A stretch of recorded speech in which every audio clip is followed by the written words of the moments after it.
3, 2, 1. G'day everyone and welcome to this week's edition of the Melbourne Pro Punters panel. As usual, racetrack Ralphie Horowitz, straight back from Hobart where he gave his wicket away cheaply. Darren Potter. Jumpy. How are you, mate? A couple of special guests again this week, a couple of returning guests. Nick Goody from Flemington, James Early. James. That's in part 1. Now we're back for part 2.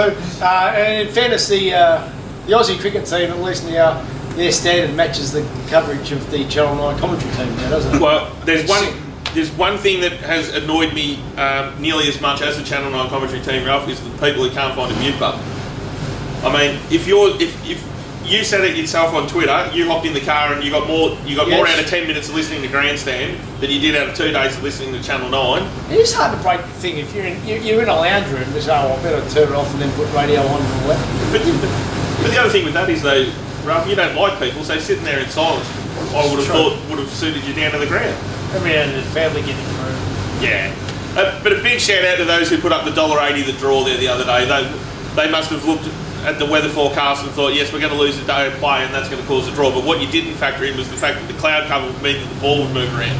So and then the wet, yeah. Then you got the wet pitch, get a little bit of green tinge to it. The ball moves off the pitch, plus the extended plays on the other days.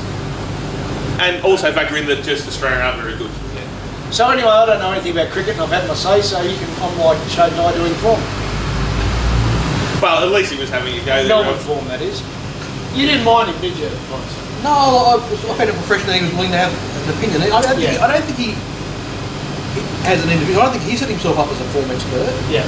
And they sort of pushed him into that role, I suppose. But he was constantly said, I don't know these horses as well as you, Gator, or whoever he was on with, right? But at least when he had an opinion, he did it in a really forthright way. He wasn't concerned about who was going to be upset. I think that was refreshing. We don't get much of that. I actually hope I was being cheeky. No, I actually hope I'm agree with you. I like the fact that he's prepared to say things and not really care. That's good. What I didn't like was the fact that the people on air with him weren't prepared to pull him up or say anything to the contrary. He was a great. Well, Sam did. Sam had a bit of a side. Yeah, Sam Hyland did off, but he was actually on horseback. Yeah. But he was a great. Genuine great. Just because you wrote Group 1 when it was 20 years ago doesn't mean that your opinion is more relevant to local form than anyone who does form. Doesn't. No, well, it's less relevant really, but at the end of the day, that's the choice of the producers of that from that channel. I mean, he did. I'm sure they went to him and offered him the opportunity to come on, and whether it's on Channel 7 or Racing.com or whatever, they don't really seem to have any hunger for actual form experts.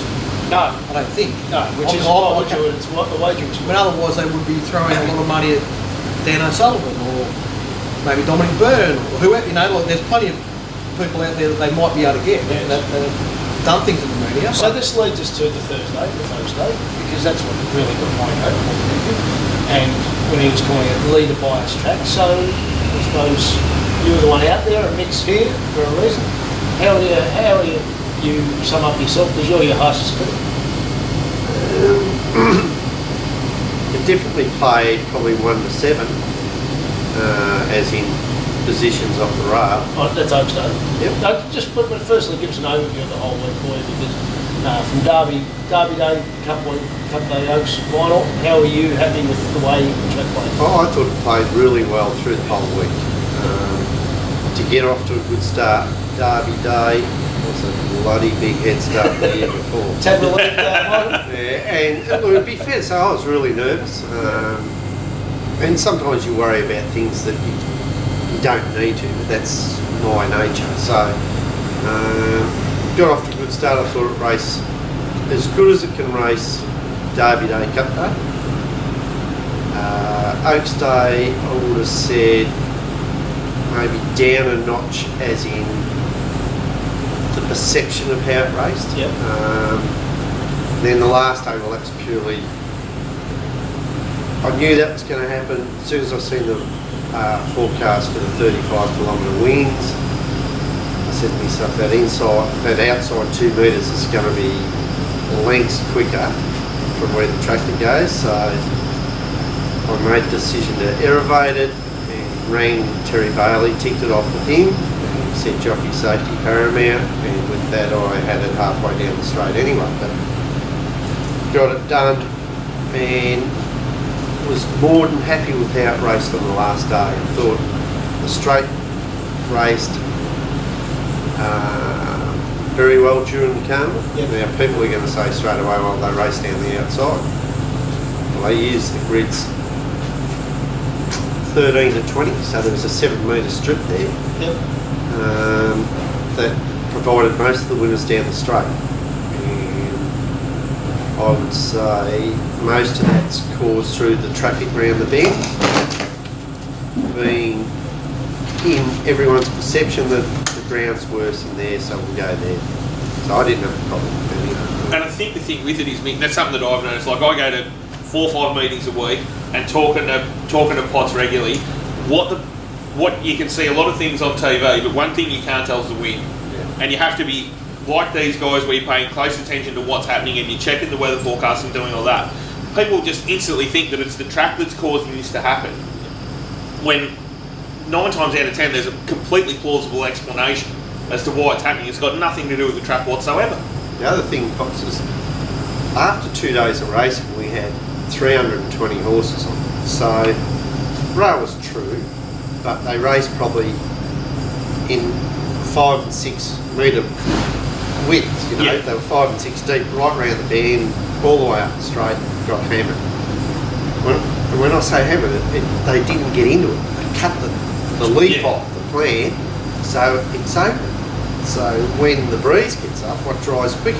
Obviously the section, it's not disturbed, as in profile. Yeah. The leaf's been shorn off, but the actual profile is still solid. Yeah. And anyone who would have walked that track on Wednesday afternoon, Thursday morning, would have said there's an advantage to be in the inside 7 metres. Yeah, well, that's what we went round Wednesday, didn't we, Pots? And that's what we found. It was purely and simply because that's what had happened. They just nicked the top off, and then that's what had happened. So particularly on the circuit, on the turning part of the track, Yes. the inside 2.5, maybe 3 lanes were fair, because as you said, like where all the horses had gone over, it was almost like it had been mowing. Yeah, Right? Because Yeah. it had because the shear was high, it hardly marked the track. They'd taken the grass So I off. just want to back the truck up over something Mick said, you touch on. What you're saying, Mick, is that if it's a good firm track yeah. and you get traffic on it, it actually fastens it, makes it quicker. Yeah. As breeze gets up, that part is obviously going to dry out Yep. quicker than the rest because it's got such a lush cover on it. And some of the stuff we do, like fertiliser, the leaf is so sappy that it takes longer for it to dry than when it's sheared off and you're working with that much grass instead of that much. And the other thing is, it also works inversely too. Like if say it was to rain on the Wednesday, Would completely just go. yeah, It would be gone. So a couple of things. First of all, the straight races. The one that set me on the wrong track on the Tuesday was the 2-year-olds when Modernity stayed the inside and the outside one of those. But that was all clear after a couple of races around the circuit and everything was okay. Now on the Thursday, as Mick said, I walked it on the Wednesday and it was clear that the inside 2.5 horses, particularly on the turning part of the track, were firmer. So when you're on the turning part, so from the 1,000 to about the 400, and if you got walked more than 3 off the fence, as Mick says, the grass was a lot lusher and it was holding water. So what was happening on that day is the horses that pulled out wide at that part of the race were being taxed. They were working harder than the horses on the fence. Now, my reading of what Shane Boyle was saying, I wasn't paying attention to everything he said. Right? I was just listening with it in the background, and like it was sometimes mute, sometimes when I was rewinding. So like I've only heard the bits I heard. Right? My understanding what he was saying was it doesn't matter where you are in the field, you just have to be on the fence. And I think that was right. I think what he was saying was accurate. And so the way to win the races, and the jockeys that, let me just go a little bit further. In the home straight, it was different. Okay, it was pretty even right across. So you could have gone out 10 metres, it wouldn't have really mattered because they'd already spread over that on. D-Lane did, God bless him, on Regis. Yeah, so Regis is a down. magnificent ride. He stayed in those 2 lanes on the turning part of the track, and he didn't even look to get through wide until he got to the point where where it even now. where the crossover, where the straight starts to meet the turning part. So He was actually the widest runner for the day to win and the furthest back from the lead. yeah, And But clearly the fastest tempo race. exactly, he didn't lose contact and he just worked his way up behind them and then waited to straight to peel out where the ground was more consistent. Just, do you know him, Damien Lane? Out of 10. Oh, my honest Yeah. opinion, I think, is the next thing. No, sorry, how well do you know him? Oh, well enough, yeah. Because this is my reading, I don't know. Yeah. I reckon he still doesn't know how good he is. That's probably fair to say. think he's Look, a he's a very level-headed kid. Right, yeah. I don't want to take this the wrong way. He's from Western Australia. He was surrounded by good people over there. Yeah. And they've kept a level head on him. And he went to Maddie's and had to work hard. And never got anything easy. You had to work for it. And I think he was standing in enormous debt 3 or 4 years. Just reminded me of someone in a different sport, Joe Watson. Take away the controversy around there, but I think Joe Watson went for very good school, great family, Yep. and I was working with Tim at the time when he was just starting out. And if anyone had, he wouldn't have taken $1 million away that he became the player he was. Yeah. But then eventually Tim put the asset on him and said, "You've got to work hard." That's exactly what he did, and he responded as well like the champion he is. And I think it wasn't just him too, Ralphie. I think it was also Sheedy sort of said, if you want to keep your spot on the list, you've got to get into it, because they were talking about it on RSN this morning about the changes you can see in some footballers over a pre-season, and often you'll see some have to get bigger, some have to get leaner, and he came back, he came back as just a complete elite athlete after that one pre-season. But I'm just wondering if what you're saying is that sometimes when you're in a good family, good environment, Yeah. like that, sometimes as great a loving environment is, sometimes you need that big swift kick up the arse just to take it to that next level. Well, And I that could be through work-wise, it could be through I think they just kept leaving him, home. under Yeah. control. Yeah.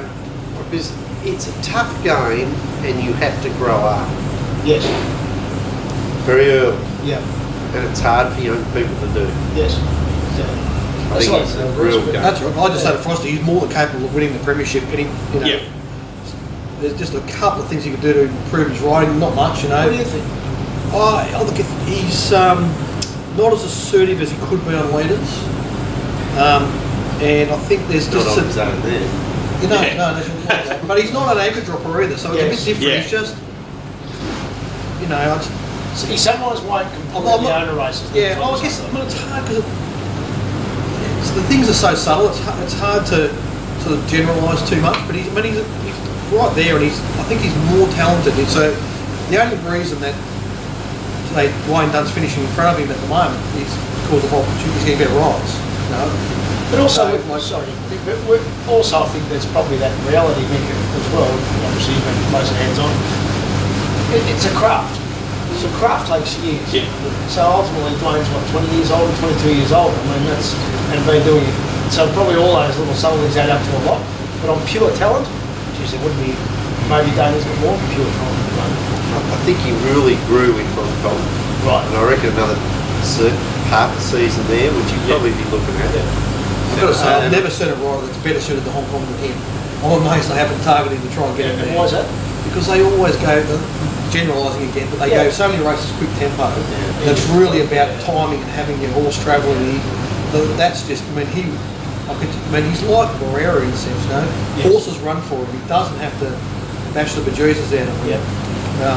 He had a good 3 months there to have another term and maybe a full season and come back to Australia and complete man. Yeah. So just to knock on the head of the Oaks Day track, my view is, and the rest of your view, but my view is, if there should be an advantage for the shortest way home for the most talented horse.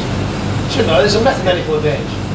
Like, if you're in front and you're better than the opposition and the fence is okay, or even, there's going to be an advantage anyway. Now, as you're saying, if there's a slight advantage for where, well, so be it. How good's that to read as a punter? Yeah, Or well, Shangri-La? makes life easy. Well, I don't know. It depends how big the advantage is. So the only thing I disagree with there, Ruff, is the word should. Like, there can be an advantage for the shortest way home. Yes. But there can be an advantage to be off the track. Like, there's some of the subtleties Wind in it. comes in. Wind and Yeah. all those sort of things. It doesn't really matter. It is. What I want to say about the track, just to finish what I was saying, is that to my mind, the track played sensationally over the whole week. The patterns were not that hard to spot, and I would ask people that want to, like, particularly on the last day, what Mick did was prevent a very dangerous situation occurring. Correct. It would have been very dangerous. So I'm glad. I mean, and if anyone that jumped on the bandwagon, so like Matt Stewart in particular, one of the rev trainers up, he led them down the garden path of making criticism to the fact that it was aerated. So, because he had a particular bent that he wanted to get to. Yeah. I'm saying, Matt, you should have gone out there and walked and saw how narrow that strip was that was aerated and how little difference it made.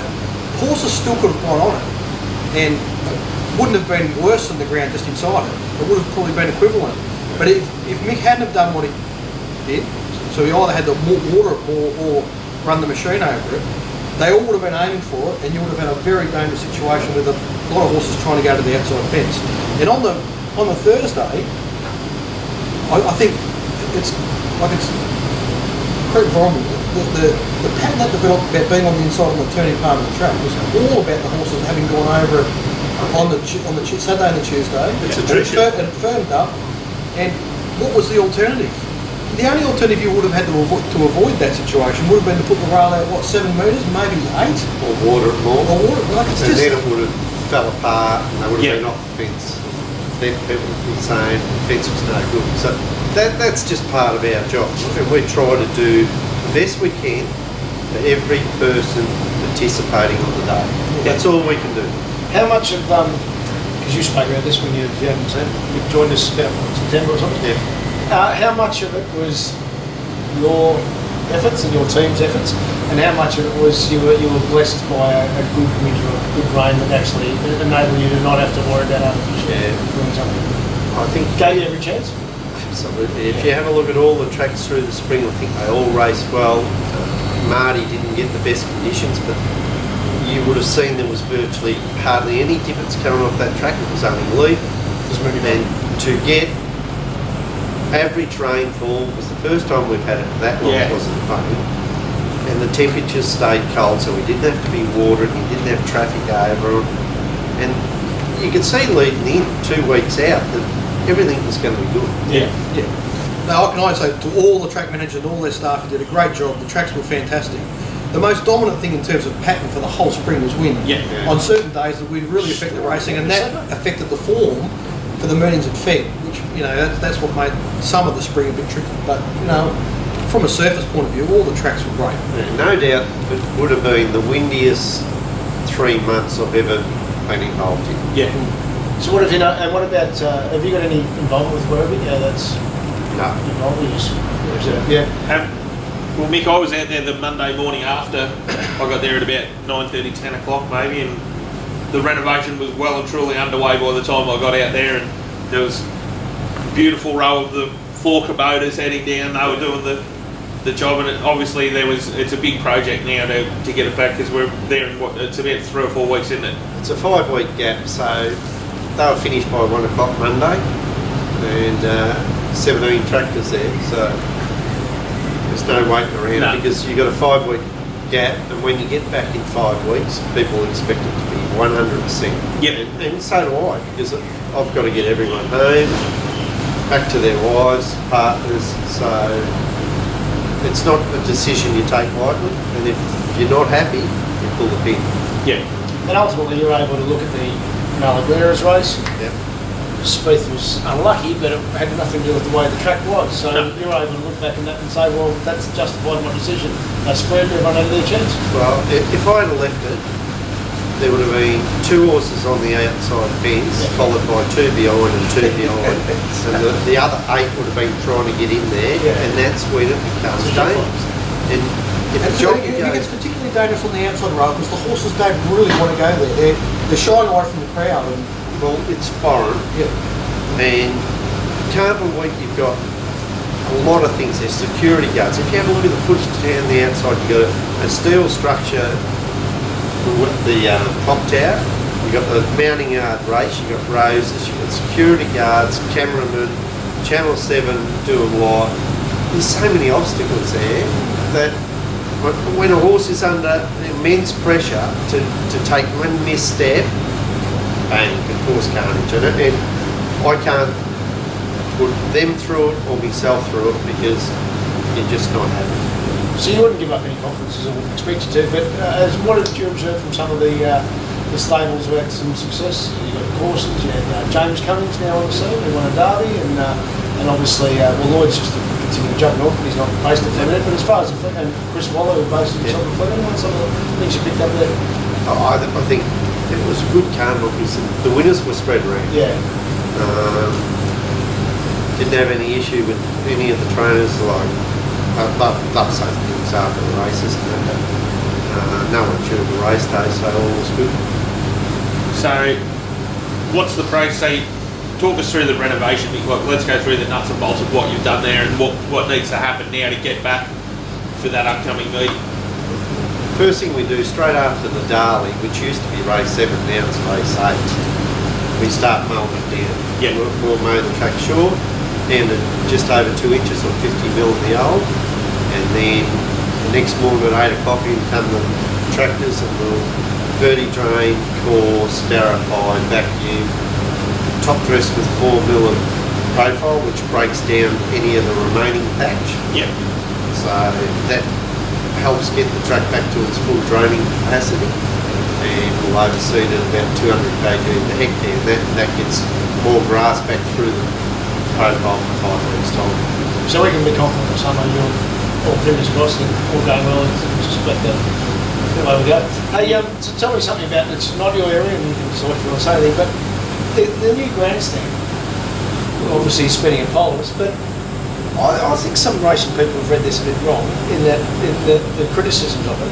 My thing is, if it's going to be full for the 4 days, it's entirely justified. Oh, completely. Because that's supply and demand, isn't it? And the other thing with it is, Ralph, it's as I mentioned last week, it's a bit, that old members grandstand's a bit of a dead space because what's it got in it big? I think it's got a couple of bars and a restaurant, and then other than that, it's got about 1,500 seats in it, and that's about it. Like, there's not a heap in there, and what they're replacing it with. State of the art. And there's going to be a lot more stuff in there. The trouble is, the last 4 years, if you remember back 3 carnivals ago, we had to close it for breed the carnival because there was structural issues. Yeah. So we've had to spend a lot of money on it to get through as we are. So it was always going to come down.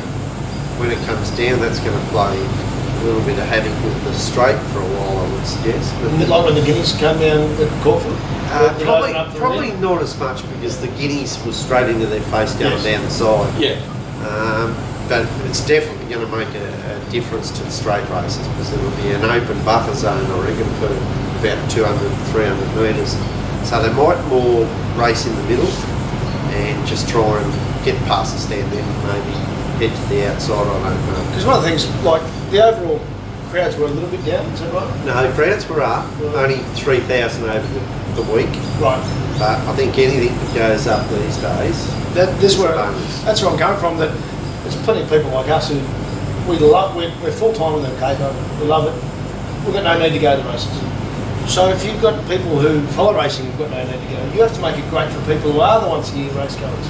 Yeah. And that's why. And it's almost a bit like the criticisms of Channel 7's coverage. And someone's look, it's blokes and the B grade celebrities and all that. It's important because at least that gives us some relevance. Yeah. I mean, we've got a full-time racing channel, so it's important if Channel 7 want to do it and go to the marquees for half hour and then come back.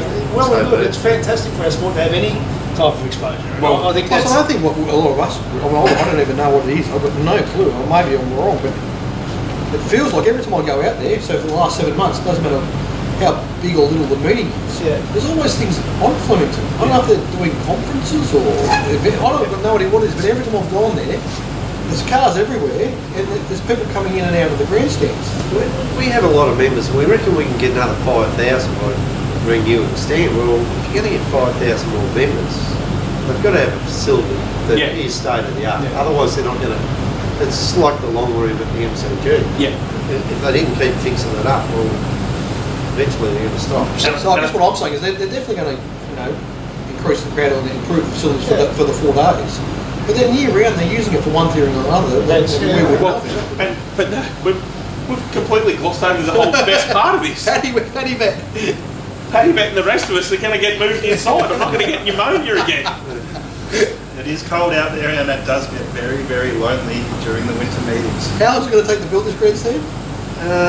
We're back to the carnival after next. Multiplex reckon they'll have stand done by July 2017, Right. which will give us time to ease into the carnival, not Yeah. be busting on I'm the looking door. forward to the next blow-up. Hang in there, Paddy, it's coming. Yeah, whatever Paddy's going to move his attention to next after the facility's good, I'm looking forward to reading it, because he can give Group 1 sprays. And that was the other thing with that old stand too. Like, if the members were used to going into that, the new stand, and either being in the forum or the atrium or the view or whatnot, the drop off between that and what you were getting in the old stand was sort of enormous. So it was overdue, and especially for the public part, being out the back there in the Brasco there, like I think that was one thing unusual that I did notice. I didn't actually know that they actually opened that kiosk at any time other than Cup Week, because you normally can't get anything to eat out the back there in the veterinary for most of the You year. may as well just spend the middle of the street. That's all it is. So this move to the inside the stand, James. What are your thoughts on? Well, it's just a matter. We know there's going to be less bookmakers. Should we say James is booking just for that? Yeah, James is booking. So we know there's going to be less bookmakers there. So in partnership with Wayne Elliott, we're sitting there going, we've got to be up high on the list on the rail to be guaranteed sort of a spot in there, because my understanding is there's going to be no off the fence. However, my understanding is they're going to accommodate bookies in all these new areas, so no one will miss out. There's just going to be more joints upstairs, so they'll be spread out a lot more. And I believe the drawings I've seen is a little bit of a semicircle betting ring, but I believe that's still yet to be confirmed at 100%. When I say stuff about the Oaks, Mick's probably better off not being there. No. But there's some, in other track news, we've got a couple of interesting tracks coming back this week, Nick. We've got the first meeting at Seymour on their brand new track on Saturday. Be interesting to see how that goes. And Ballarat, that, let's face it, they ripped the absolute heart out of that over the winter between that all jumps meeting and the one, that was the jumps and the jumps jockeys. But also there was that meeting, I think it was in late May, and that was the coldest and wettest meeting I reckon I've ever seen, when even Marwood didn't handle it. And it was, he just happened to cop 2 freak days when they sort of had to race, and they finally got it back. So hopefully, like I think it raced okay there at that meeting they had on. You couldn't have picked a more low-key day to have a meeting than the day before the Melbourne Cup Day, because I don't think anyone was paying any attention to what was happening that day. Yeah, I feel for the bloke at Seymour. He's in for 12 months. Seymour? Yeah. Why's that? Well, it just takes time to put Yes. it down. And it's a tough 12 months. Every corner you turn, you're going backwards for a while, but that's new tracks. Just between us, that generally means leaders. Well, Seymour's always been a bit leaderish, but Seymour's always been just favourite. The favourite just seems to win at Seymour. but when tracks get old, they get a bit of reverse camber and years and years of fill. Yeah. Before Caulfield got done, it was dynamite. 1 or 2. If you weren't 1 or 2 off, And, 1 off, That was it. that was it. yeah, and it's putting paradise. And you know it's putting paradise because you know what you hear next? Great renovations announced. Fuck your renovations. I don't want renovations. I want to make leaders. But hopefully Racing Victoria, Nick, do what they sort of similar to what they did with the turf track and packet, just give it a few meetings, let it bed in, and then just leave it alone for a little while, because I think it'll come back and run track. I think it's only, I can't be 100% here, I think it's only having 10 meetings the first year. So that's perfect. So that just eases it through. Because it's in a critical spot, because they've all been, like, we've had problems with a few of the tracks up there, and they're doing their best, like Benalla. Vanilla and Wangaratta have had their wettest winter for Yeah. God knows how long. I think the river's burst twice at Lang, so it's been a good winter. Speaking of winter, how was Dunkeld? Well, a big thumbs up to the committee, and they're all volunteers down there at Dunkeld. Yes. But thumbs down to the council there. They put a planning permit in a fair while ago just to put up like literally a steel roof, like an open air shed to put the bedding ring under. They gave them the permit 10 days before the meeting, and this is how good the committee are. They managed to get the slab port and the structure up in a week. So how many do they get? They get 10,000 there, don't I don't know whether there was 10,000 this year because the weather wasn't really flash. It's clearly the most apart from Goodwin in England, it's the most picturesque racecourse I've ever been to. It's beautiful. It's just a natural track. Yeah. So, and there was a good crowd there. The only problem was when it rained, they all jammed into the betting ring. No one could move. Yeah. But yeah, it was. Did you jam the odds accordingly once they were all jammed in there? No, well, I spent the whole time just trying to part the season, move people out the way so that they could come in and bet. Yeah. And then we followed up by heading to the Donald Cup the day after, just singly the windiest meeting I've ever been to. If you want it would have been about a 15-length tailwind that they copped in the home straight. Scraping the outside cone. They did get up the outside there, and the brilliant Wee Sheet Fly managed to win the cup for the Wimbledon's leading strapper. So they did a good job up there. It was a good day out. There was a few people there, so we had a good day. But yeah, it was. I felt like I remember going to a Matoa Cup in the early 2000s, and when they used to run them in June, and I thought that was cold. But last weekend was the same. So hopefully we can get a little bit of summer Go weather. back to Ballarat, rekindle your memory. Yeah, It's the I'm just coldest place in the world. Yeah, well, I'm just hoping it's not going to be like that this Saturday. What about the Warrnambool Carnival? That's pretty cool. Yeah, Warrnambool's normally But, cold But too. you got the mindset for it. You just walk. Yeah. Yeah, you're not expecting that at Dunkeld in the middle of November. Dunkeld was very interesting to work because where we were working, sort of you have two bookies stand, then a little gap, then two stands again. So I'm sitting there on the end trying to punch in tickets, and I've just got always all day just so much shoulder in my back. People brushing past. Made a very, very frustrating day. What was And the dumbest bet you had to ride on Saturday? the good old dollar each ways, the $1.50 shots. Yeah. I know. You're back and things $1 won the place, or some bloke actually had 5 place only. We're going, well, you can just take your 50 cents and don't write the ticket. We're not paying the levy on it. No, I actually found a guy that just walked up and said, "Can I have $10 on the field, please?" Yep, no dramas. Yeah, Just but with no field key. those $10 on the field work. Yeah, Look at the they're Oaks. right. Yeah. They all filled up there. Yes, those ones did. So from arm's length, it looked like there was a few well-back runners there that saluted, but Yeah, you're saying in the ring the bookies managed to negotiate their way around them, so it was more corporate land that felt the pain it there. was more the corporates that sort of felt it, and I think the blokes, the guys that went there, knew the horses pretty well because a lot of them were based down that way, and had done the form properly, and I think that made all the difference because they weren't the ones that were going like I think there was one there. There was one winner that I think the top fluck on the VOP was 420, but I didn't see any bigger than 360 given in the ring. Right. And it was normally when you go to these meetings, you always saying be at least competitive with the VOP. But if you know it's going to go off, then there's no point. I was way behind my word. I couldn't believe the odds that Mitch Freeman's was. Yes. It ran very fast at Mortlake. You'd think Dunkeld would be a leader's track. And Ralph, did you go and have a look at the stewards report from Mortlake Race 2 after DK mentioned that on last week's show? I haven't yet, so for those There's a who bit of missed it, homework. he made a fantastic point. What about this about jockeys being criticised for showing initiative, basically, was and referred to the riders panel. Do you think as an overview that they pick out riders too often if they're on the side of going forward and not often enough if they're on the side of going back? Thankfully, I don't punt, so I don't take a lot of notice. So Very good answer. All right. Well, that'll just about do us for part 1. We'll be back shortly with part 2.